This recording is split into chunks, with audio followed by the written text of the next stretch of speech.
हाँ जी, नमस्कार दोस्तों। नॉलेज विद अशोक चैनल में आप सभी का हार्दिक स्वागत करता हूं। तो हरियाणा सरकार की बड़ी घोषणा इस वीडियो में बताने वाले हैं और हरियाणा बुढ़ापा पेंशन कब आएगी पिछले महीने की इस बारे में भी बताएंगे। तो वीडियो को लाइक से चैनल को सब्सक्राइब करके रखिए।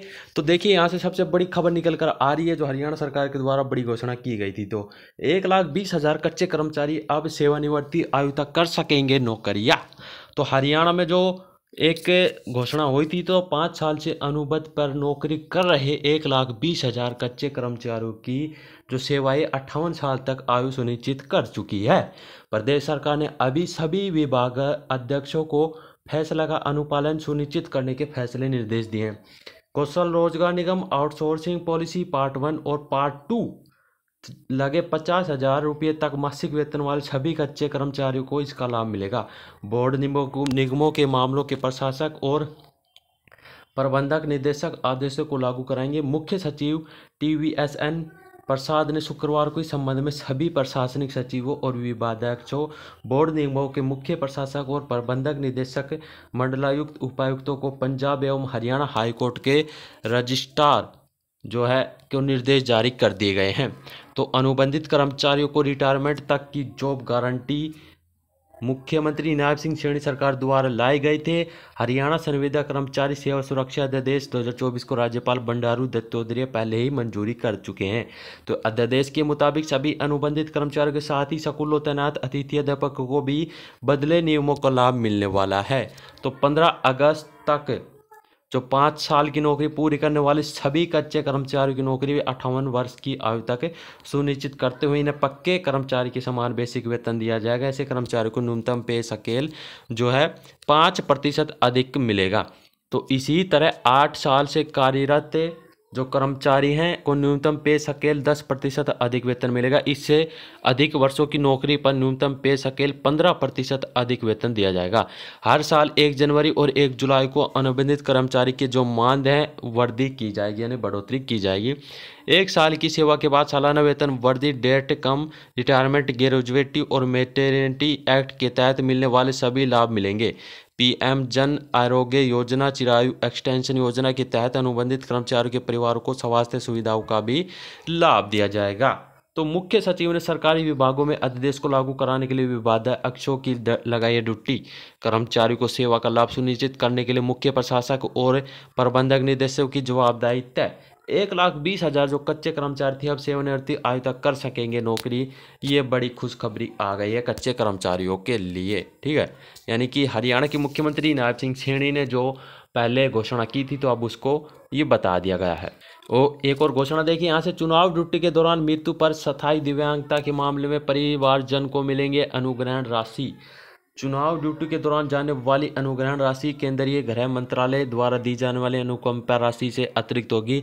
जिला निर्वाचन अधिकारी तो निर्वाचन अधिकारी मोहम्मद इरफान रजा ने बताया कि चुनाव ड्यूटी के दौरान पोलिंग कर्मियों के सुरक्षा कर्मियों के हिंसक घटनाओं, बम ब्लास्ट या आर्म अटैक या गोलीबारी इत्यादि कारण मृत्यु हो जाने पर परिजनों को 30 लाख रुपए की अनुग्रहण राशि दी जाएगी। इसी प्रकार ड्यूटी पर किसी अन्य कारणों से मृत्यु हो जाए तो 15 लाख रुपये, असामाजिक तत्वों के हमले के कारण कर्मचारी की स्थायी दिव्यांग पर 15 लाख रुपये, शरीर के किसी भी अंग आंखों की पुष्टि की स्थिति 7.50 लाख रुपये वित्तीय सहायता परिजनों को दी जाएगी। जिला निर्वाचन अधिकारी ने कहा है कि चुनाव ड्यूटी के दौरान दी जाने वाली अनुग्रहण राशि केंद्रीय गृह मंत्रालय या राज्य सरकार या अन्य नियोक्ता द्वारा दी जाने वाली अनुकंपा राशि से अतिरिक्त होगी। चुनाव ड्यूटी की समावधि चुनाव की घोषणा की तिथि से लेकर परिणाम घोषित होने की तिथि तक दोनों दिनों का शामिल करते हुए माना जाएगा। कर्मचारी की मृत्यु, दिव्यांगता इत्यादि होने की घटना की तिथि में 10 दिन के अंदर अंदर आरंभ करनी होगी। मुख्य निर्वाचन अधिकारी कार्यालय 1 माह के भीतर संबंधित जो मामले निपटाने का सुनिश्चित करना होगा।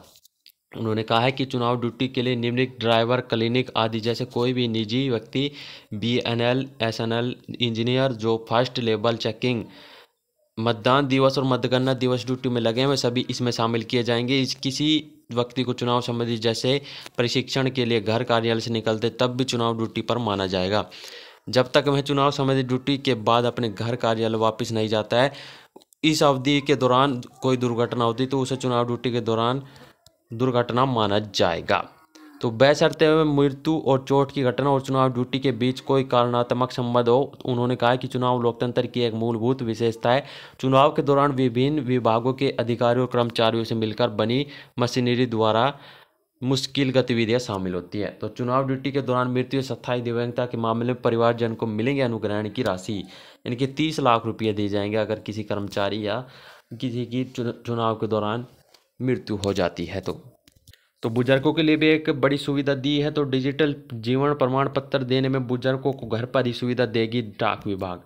जो बुजुर्ग है पेंशन भोगी को अपना डिजिटल जीवन प्रमाण पत्र डीएलसी दाखिल करने में मदद करने के लिए डाक विभाग उन्हें उनके घर पर सेवाएं उपलब्ध कराएगा। इसके लिए पेंशन एवं पेंशन भोगी कल्याण विभाग ने 1 से 30 नवंबर 2024 तक देश भर के जिला मुख्यालयों एवं प्रमुख डीएलसी अभियान आयोजित करने का फैसला भी दिया है।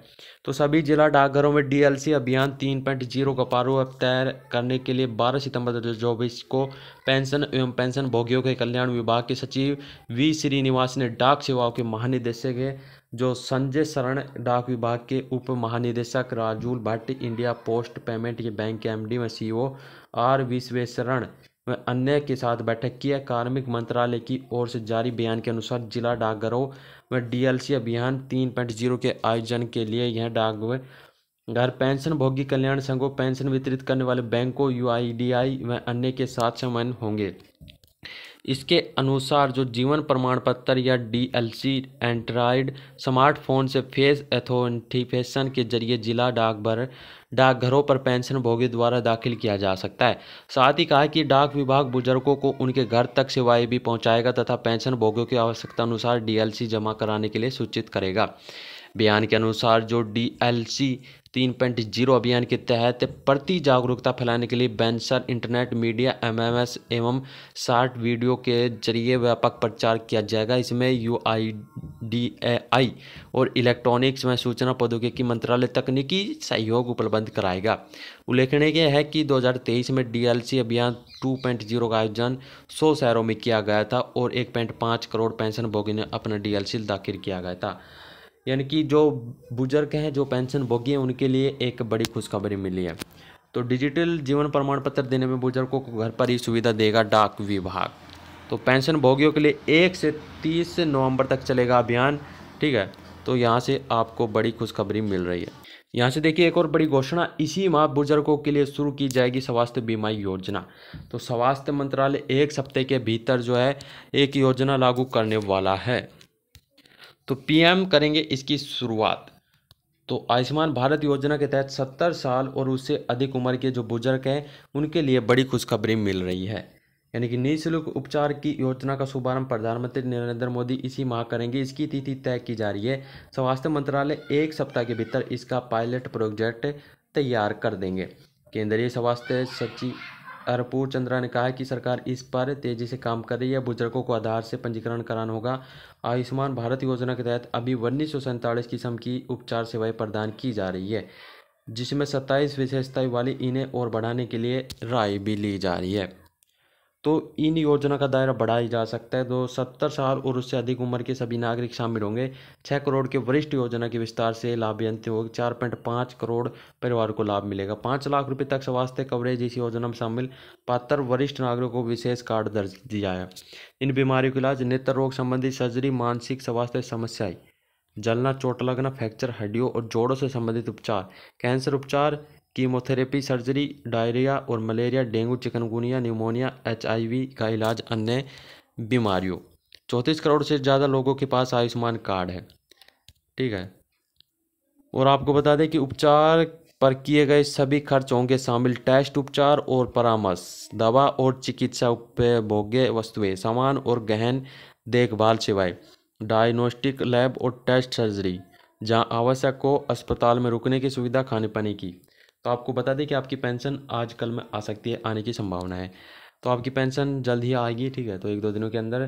तो इसी माह बुजुर्गों के लिए बड़ी खुशखबरी भी आ रही है। जो बुजुर्ग हैं उनको, जो 70 साल के हैं, तो उनके लिए मुफ्त उपचार योजना में पंजीकरण की प्रक्रिया भी है। किसे मिल सकता है इसका लाभ, इससे बारे में जान लेते हैं। तो जिस व्यक्ति के पास निजी स्वास्थ्य बीमा या ईएसआई के तहत उसे लाभ मिल रहा है, वह साथ साथ इसका लाभ ले सकता है। सीजीएसएस, ईजीएसएस या राज्य केंद्र की किसी योजना का लाभ वो अलग किसी एक को चुनना होगा। जो परिवार पहले कवर हो रहे हैं उनमें बुजुर्गों के लिए 5 लाख का अतिरिक्त टॉप अप दिया जाएगा। इसमें 70 या इससे अधिक उम्र वाले ही कर पाएंगे। 2 बुजुर्ग पर बीमा राशि 5 लाख की होगी। अस्पताल एवं कम्युनिटी सेंटर में रजिस्ट्रेशन कैंप लगाया जाएगा।